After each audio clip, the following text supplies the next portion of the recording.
दोस्तों, मैं आपको आज एक ऐसी कहानी सुनाने जा रहा हूँ जो आपकी जिंदगी को बदल देगी। मगध की सीमाओं के पास गंगा के शांत तट पर सूर्यास्त का समय था। आचार्य चाणक्य अपनी कुटिया के बाहर एक शिला पर बैठे थे। उनकी आंखों में वही चिर परिचित चमक थी, गहन और भेदने वाली। चंद्रगुप्त उनके चरणों में बैठे थे। चाणक्य ने आकाश की ओर देखते हुए कहा, चंद्रगुप्त, विजय केवल तलवार के बल पर नहीं बल्कि उन लोगों के चयन पर निर्भर करती है जिन्हें तुम अपने आसपास रखते हो। एक राजा उतना ही महान होता है जितनी महान उसकी संगति होती है। आज मैं तुम्हें उन 5 प्रकार के व्यक्तियों के बारे में बताऊंगा जिनके पास जाने या जिनसे मित्रता करने का विचार तुम्हें स्वप्न में भी नहीं करना चाहिए। यदि तुम इनके समीप गए तो तुम्हारा सर्वनाश निश्चित है। चंद्रगुप्त ने हाथ जोड़कर कहा, गुरुदेव, आपके शब्द मेरे लिए आदेश हैं, कृपया विस्तार से बताएं।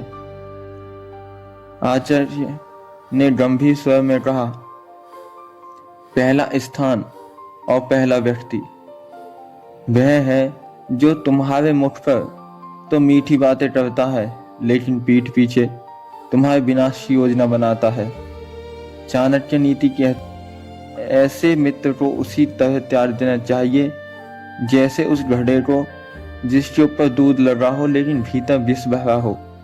ऐसे व्यक्ति के घर जाना स्वयं के गले में फांसी का फंदा डालने के समान है। वह तुम्हारी कमजोरियां जानकर शत्रु को बेच देगा। दूसरा, वह स्थान जहां मूर्ख का सम्मान हो।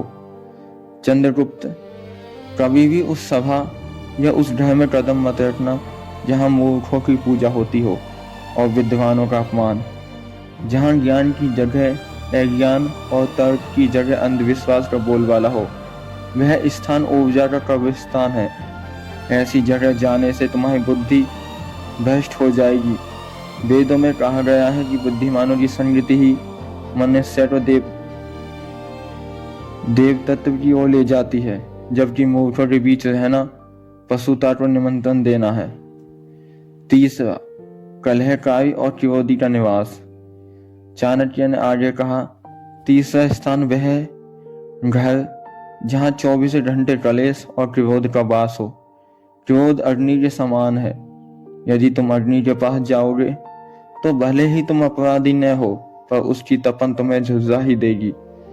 जिस स्थान पर अपशब्द बोले जाते हो, जहाँ माता पिता और स्त्रियों का सम्मान न होता हो, वहाँ दरिद्रता और दुर्भाग्य का निवास होता है। ऐसे घर का अन्न ग्रहण करना भी तुम्हारी सकारात्मक ऊर्जा को नष्ट कर देती है। चौथा, अधर्मी और आतताई की शरण।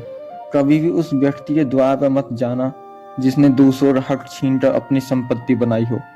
जो अधर्म के मार्ग पर चलकर शक्तिशाली बना है, उसकी संगति तुम्हें भी समाज नजरों में अपराधी बना देगी। राजनीति में याद रखना, यदि तुम किसी पापी के साथ खड़े भी दिख गए तो जनता का विश्वास तुम पर से उठ जाएगा। शस्त्र और अस्त्र दोनों गवाह हैं कि अधर्मी के साथ रहने वाला अंत में उसी के साथ भस्म हो जाता है, जैसे सूखे पेड़ के साथ लगा हुआ गीला बांस भी जल जाता है।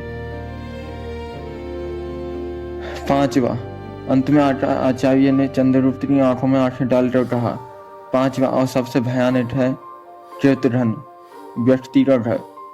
वह जो उपकार को नहीं मानता, जिसने अपने उपकारियों को धोखा दिया हो, वह तुम्हें कभी वफादारी नहीं दे सकता। ऐसे व्यक्ति के पास जाने का अर्थ है अपने भविष्य के साथ विश्वासघात करना। कृतघ्नता सबसे बड़ा पाप है जिसका कोई प्रायश्चित नहीं है। चाणक्य कहते हैं, पुत्र चंद्रगुप्त, ये 5 स्थान और व्यक्ति उस कीचड़ के समान हैं जो तुम्हारे चरित्र के उज्जवल वस्त्र को मैला कर देंगे। एक योद्धा और राजा को अपनी गरिमा की रक्षा वैसे ही करनी चाहिए जैसे एक हंस अपने पंखों की करता है। यदि तुमने इन मर्यादाओं का पालन किया तो संसार की कोई भी शक्ति तुम्हारे सम्राट बनने से नहीं रोक पाएगी। चंद्रगुप्त ने गुरु के चरणों में शीश नवाया और प्रण लिया कि वह सदैव इन नीतियों का पालन करेगा। रात्रि का अंधकार गहरा रहा था, लेकिन चंद्रगुप्त के मन में ज्ञान का सूर्य उदय हो चुका था।